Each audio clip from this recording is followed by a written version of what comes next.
Hola, ¿qué tal? Espero que estéis todos bien. Soy María, animadora sociocultural de la Casa Municipal de las Personas Mayores de Getafe, y en el vídeo de hoy podremos descubrir el maravilloso Madrid de los Austrias, lo más destacado de cada uno de los reinados y algunos lugares interesantes de la zona. Así que coger sitio, que comenzamos.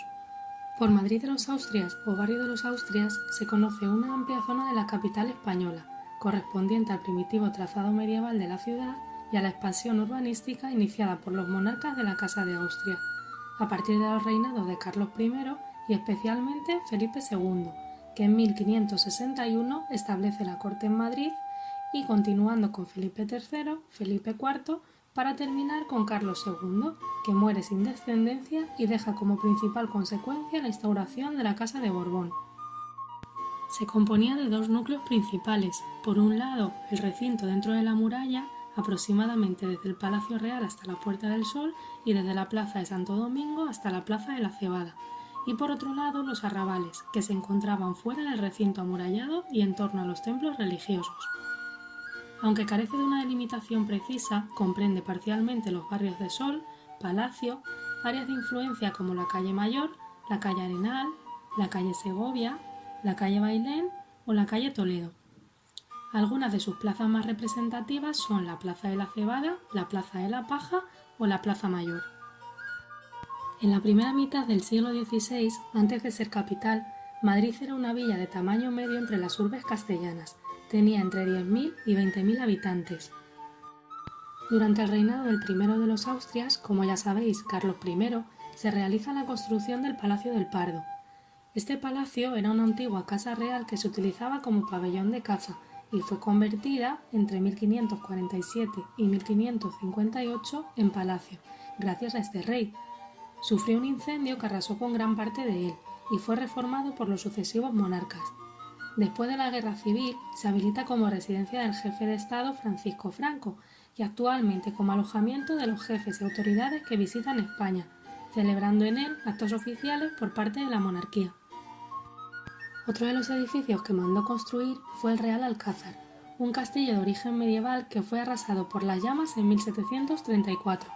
Sobre ese solar, Felipe V ordenó construir el Palacio Real que conocemos actualmente. En cuanto a los templos religiosos, se inauguraron algunos, como el Santuario de Nuestra Señora de Atocha, que es la patrona más antigua de Madrid, que fue derribado y reconstruido como basílica en el siglo XX. El convento de San Felipe el Real fue uno de los puntos de encuentro más importantes del Madrid de los Austrias. Estaba junto a la Puerta del Sol. Recibió el sobrenombre de Mentidero de la Villa por los rumores y el cotilleo que allí se fraguaban, y fue destruido en 1838. Madrid contaba con otros dos mentideros: el de representantes en la calle León, donde acudía sobre todo la gente de teatro y grandes literatos, y el de losas de palacio frente al Real Alcázar. Se dice que a muchos madrileños se les podía ver en un mismo día recorriendo los tres mentideros.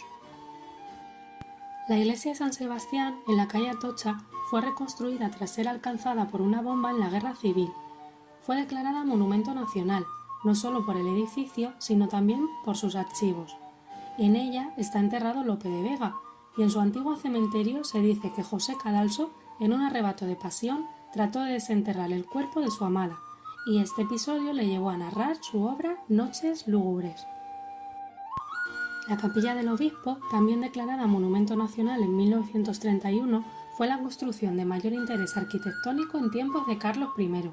Se levantó entre 1520 y 1535 como un anexo de la iglesia de San Andrés, para albergar los restos de San Isidro Labrador por iniciativa de los Vargas, que era una familia acomodada para la que había trabajado San Isidro. Durante el reinado de Felipe II, en 1561, se establece la corte en Madrid, convirtiéndose en la capital de España, lo que dio lugar a un gran aumento de la población y la superficie, que pasó de 72 hectáreas a 134 en 1565, y de tener 10.000 o 20.000 habitantes antes de la capitalidad a unos 40.000 10 años después, llegando a alcanzar los 100.000 a finales del siglo XVI. Para hacer frente a este crecimiento, elaboró un proyecto de ordenación urbanística mediante la alineación y ensanchamiento de calles, derribo de la muralla medieval, adecuación de la plaza del Arrabal y la construcción de hospitales, orfanatos, hospicios y templos religiosos. Como curiosidad, en la plaza de Puerta Cerrada encontramos un mural que nos habla sobre los orígenes de esta ciudad. La frase «fui sobre agua edificada» se refiere a que Madrid se estableció en su actual ubicación por ser un terreno con muchas aguas subterráneas y levantarse sobre el arroyo que atravesaba la actual calle de Segovia. La segunda parte de la frase, «mis muros de fuego son», tiene mucho que ver con la concepción original de Madrid. Al ser una fortaleza, estaba cubierta de una muralla de defensa.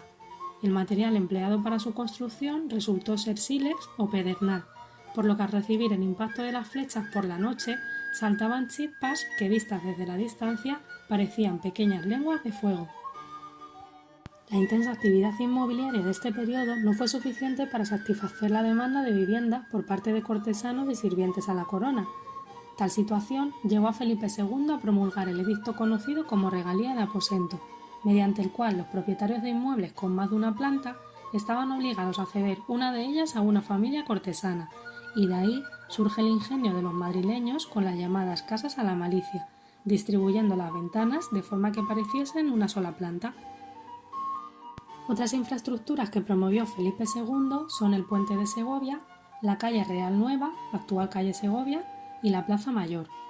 Pero sin duda su proyecto más personal fue la Casa de Campo, convirtiéndolo en recinto palaciego y ajardinado para su recreo. Y por último, el Monasterio de las Descalzas Reales, que fue fundado en 1557 por su hermana Juana de Austria. Durante el reinado de Felipe III, Madrid perdió la capitalidad en 1601 a favor de Valladolid, curiosamente el lugar de donde procedía su valido, el duque de Lerma, y consiguió recuperarla 5 años después tras el pago a la corona de 250.000 ducados y el compromiso de abastecer de agua potable al Real Alcázar. Su proyecto más personal fue la Plaza Mayor, finalizando en 1619 las obras que había comenzado su padre. Además, también adecuó otras plazas como la de la Cebada, denominada así porque en ella se separaba la cebada destinada a las caballerías. Felipe IV accede al trono a los 16 años tras la muerte inesperada de su padre. Durante su reinado, Madrid se convirtió en uno de los principales focos culturales de Europa. Fue el mayor coleccionista de arte de su época, llegó a coleccionar más de 800 cuadros, atrayendo artistas como Zurbarán, Rubens o Velázquez, estando este último bajo su mandato durante unos 40 años. Además del Buen Retiro, mostró especial interés por el Pardo, donde mandó construir el Palacio de la Zarzuela. También mandó realizar la Casa de la Villa, diseñada como sede del gobierno municipal y cárcel. Durante su reinado se construye la Real Colegiata de San Isidro, que fue catedral provisional de Madrid desde 1885 hasta 1993. En ella se encuentra el cuerpo de San Isidro Labrador. También mandó construir varias fuentes como por ejemplo la del Orfeo en la Plaza de la Provincia. Fue demolida en 1865 y más tarde se construye una réplica en la que aparece con un perro, por lo que ahora se le conoce como la estatua del perro. Otra fuente que mandó construir es su propia estatua, la estatua ecuestre de Felipe IV, que fue la primera del mundo que se sostenía únicamente con sus patas traseras, para lo que hubo que contar con el mismísimo Galileo Galilei. Estuvo inicialmente en el Palacio del Buen Retiro hasta que Isabel II mandó trasladarla a la Plaza Oriente.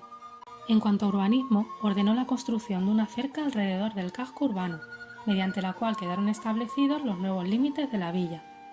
Aún mantenemos algunos restos en la Ronda de Segovia y alrededores de la Puerta de Toledo.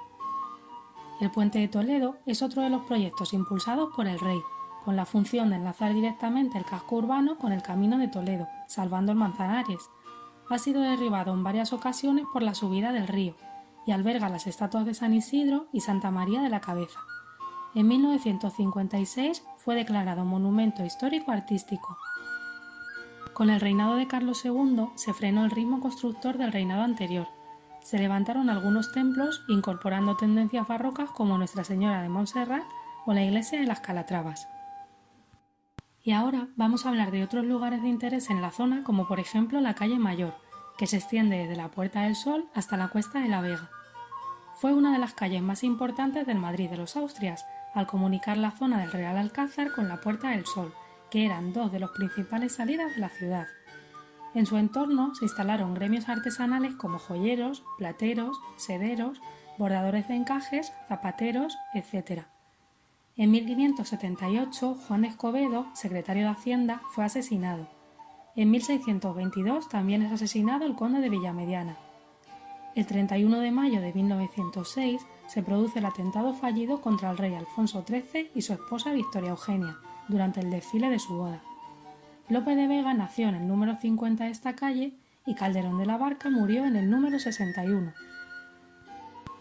La Plaza Mayor es uno de los proyectos que mejor define al Madrid de los Austrias, pero no nos detendremos en ella ya que en nuestra sesión anterior la pudimos conocer a fondo. La Plaza de la Paja se llamó así porque en ella se subastaba la paja para el mantenimiento de las mulas. Con la conquista cristiana se convirtió en el comercio de la villa. Fue una de las plazas más importantes de Madrid. En ella vivieron los reyes católicos junto al Palacio de los Vargas, que comunicaba con la iglesia de San Andrés para que los reyes pudieran acudir a misa. La calle de Segovia se extiende sobre el antiguo arroyo de San Pedro conocido como Arroyo Matriz, en época premusulmana. El viaducto de Segovia es la construcción que mejor define esta calle. Discurre por su parte superior para prolongar la calle Bailén. El puente de Segovia consta de 9 ojos, formados por arco de medio punto y está construido por sillares de granito. La Plaza de Carros se encuentra en el barrio de la Latina junto a la Plaza de San Andrés y la del Humilladero. Debe su nombre a que en este lugar paraban los carruajes que llegaban a la ciudad por la Puerta de Morros. En este sitio aparcaban los carros y descargaban las mercancías de las que más tarde darían buena cuenta los vecinos de la villa. La Plaza del Humilladero se encuentra situada junto a la iglesia de San Andrés y el Museo de los Orígenes. Toma esta denominación por la costumbre de humillarse delante de la imagen religiosa que estuvo allí instalada. La Plaza Isabel II antiguamente se llamaba Plaza de los Caños del Peral, debido a la fuente con 7 pilas y sus correspondientes caños que en su día servía para beber y lavar la ropa. Además, hasta el siglo XVII fue un punto de reunión de los aguadores. Bajo la superficie de la plaza, entrando por la boca de metro de Ópera, hay un pequeño museo donde se conservan restos de la antigua fuente. En la superficie se ha instalado un homenaje a la antigua, pero de menores dimensiones. A principios del siglo XIX la plaza se remodeló y amplió, y se cambió el nombre al actual de Isabel II. En 1850 se instaló una estatua en bronce de la reina, y con la proclamación de la Segunda República se destruyó. En 1944 se realizó una réplica de la estatua anterior, que es la que hoy podemos ver en medio de la plaza.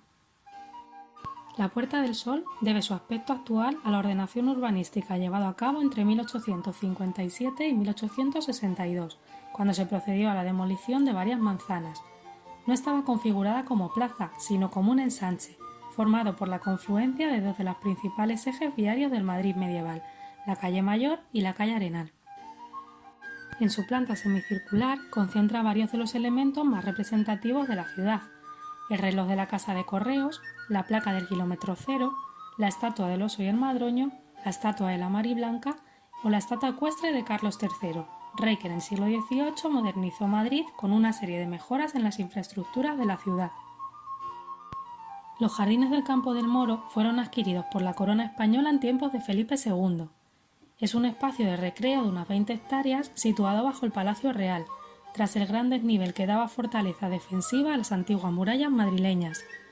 Su nombre se debe a que las primeras murallas de Madrid estaban donde actualmente se encuentra el Palacio Real, y donde hoy se encuentra este campo se asentaron las fuerzas almorávides que querían conquistar Madrid en 1100. De aquel campamento surgió el nombre actual de Campo del Moro. La Catedral de la Almudena demoró su construcción durante más de un siglo para ser terminada en 1992. El proyecto existió desde el siglo XVI, pero no tuvo financiación hasta siglos después.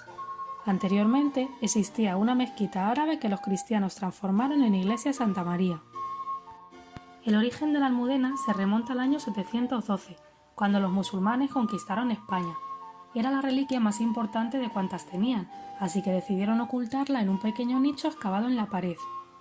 Más de 300 años después, Alfonso VI reconquistó Madrid y quiso buscar la Virgen para que sus habitantes pudieran rendirle culto. Desesperado tras muchas plegarias, el monarca organizó como última opción una procesión alrededor de toda la muralla. Cuenta la leyenda que estando a la altura de la actual Cuesta de la Vega, unas piedras del muro cedieron y cayeron al suelo dejando al descubierto la imagen de la Virgen. La Virgen, a la que se le llamó de la Almudena por estar durante todo este tiempo escondida en lo que los árabes llamaban un almudín o depósito de trigo, pasó a ser entonces rápidamente la patrona de Madrid. Desde entonces, cada 9 de noviembre, los madrileños recuerdan la fecha en la que recuperaron uno de sus bienes más queridos.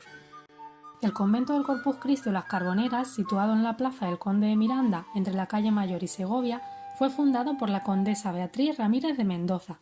Según dicen, unos niños jugaban por la calle que desemboca hoy en la plaza del Conde de Miranda, arrastrando un lienzo que uno de ellos sacó de la carbonería de su padre. Pasó un religioso por el lugar y descubrió que lo que llevaban era una virgen, por lo que fue llevado al convento más cercano. Aquella virgen fue conocida como la Carbonera y Carboneras fueron sus monjas y el convento. El convento de la Encarnación está situado en la plaza del mismo nombre, cerca de la Plaza de Oriente. Fue fundado en 1611 por Felipe III y Margarita de Austria. Conserva importantes conjuntos pictóricos y escultóricos de los siglos XVII y XVIII. Contiene además un relicario con la sangre de San Pantaleón. Los días 26 y 27 de julio, miles de personas acuden a admirar el milagro de la licuefacción de la sangre de este santo. El monasterio de las Descalzas Reales ocupa el antiguo palacio donde residieron Carlos I e Isabel de Portugal y donde fue engendrada su hija doña Juana de Austria, que fundó en 1557 este convento de monjas franciscanas descalzas, y se cree que está sepultada en una capilla. Se conservan muchos elementos decorativos del Palacio Plateresco. Del siglo XVII se conservan pinturas al fresco en la escalera y en la capilla del Milagro. Destacan también los tapices tejidos en Bruselas sobre cartones de Rubens. La iglesia de San Ginés constituye una de las iglesias más antiguas de la ciudad. Dentro de ella hay varias pinturas entre las que destaca el Greco. La estructura que podemos ver hoy corresponde a la reforma que sufrió el templo en 1645. Y seguramente hayáis escuchado alguna vez la historia del cocodrilo de San Ginés. Se remonta a la época de los Reyes Católicos. En 1499, su aposentador Alonso de Montalbán emprendió un viaje a las recién descubiertas Indias para asegurar allí los dominios españoles. Según cuentan las crónicas, Montalbán volvía de su periplo americano junto con otros caballeros cuando un cocodrilo de grandes dimensiones los empezó a perseguir.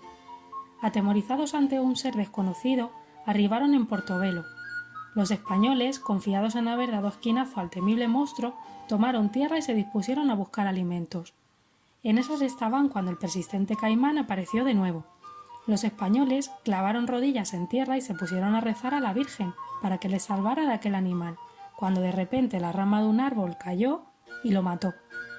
A su llegada a Castilla, Montalbán decidió construir una capilla en la iglesia de San Ginés, dedicada a su salvadora, la Virgen de los Remedios, y a sus pies colocó el cocodrilo disecado a modo de exvoto, por lo que los madrileños la comenzaron a conocer como la Capilla del Lagarto, y se ha podido contemplar hasta hace pocos años. La plaza de la Villa está situada junto a la calle Mayor y en ella tienen sus orígenes tres pequeñas calles, la del Codo, la del Cordón y la de Madrid. En su contorno encontramos tres edificios de gran valor histórico-artístico, pertenecientes a diferentes siglos. El más antiguo, la Casa y Torre de los Lujanes, del siglo XV, y le siguen en antigüedad la Casa Cisneros, del siglo XVI, y la Casa de la Villa, del siglo XVII.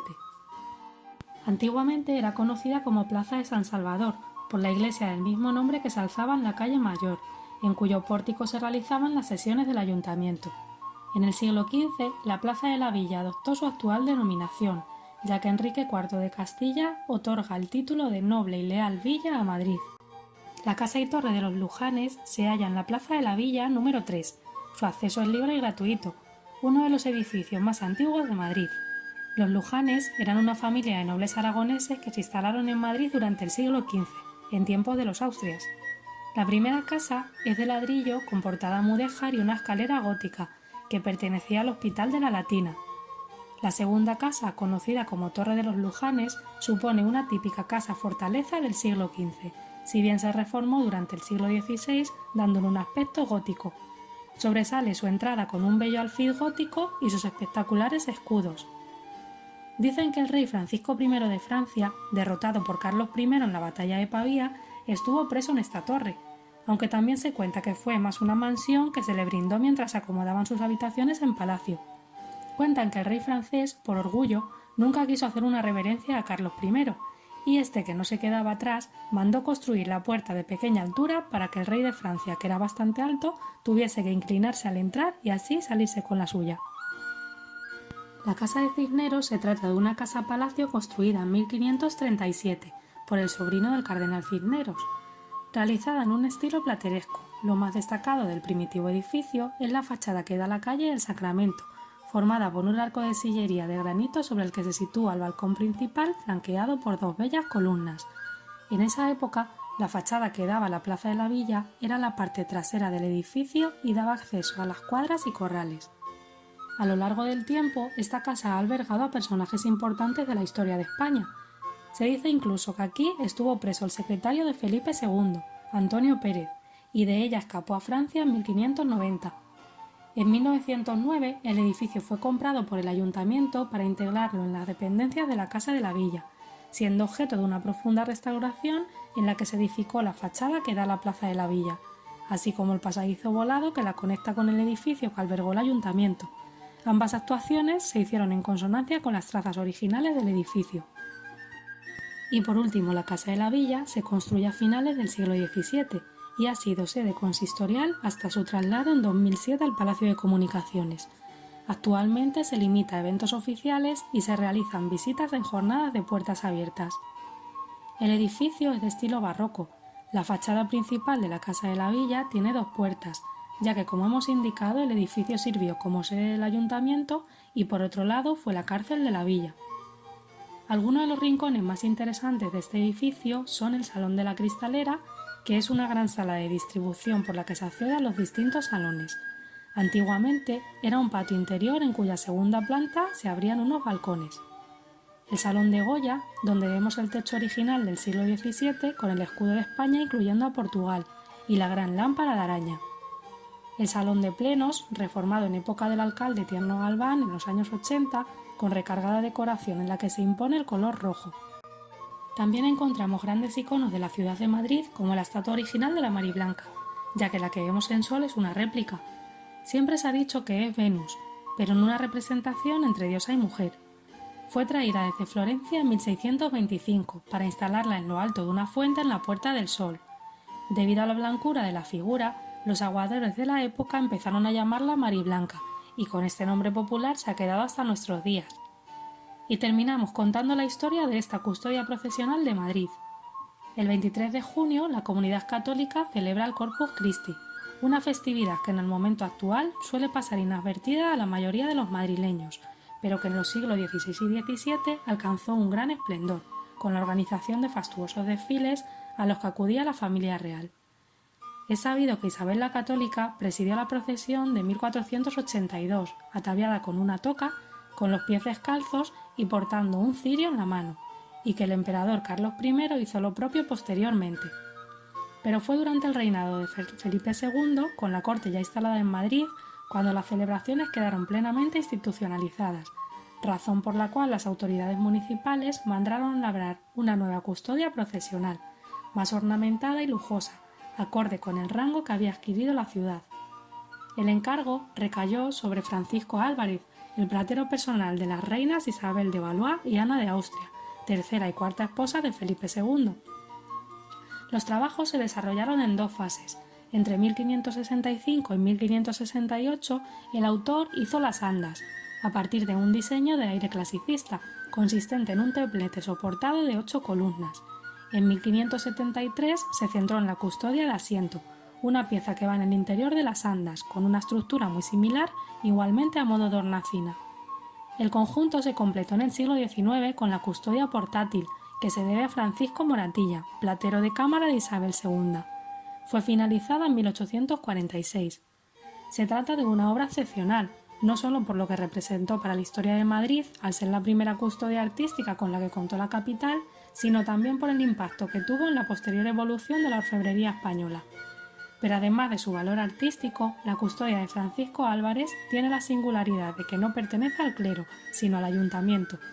Fue financiada por suscripción popular, ante la inexistencia en aquel entonces de una diócesis propia madrileña, que pudiese haber asumido los gastos.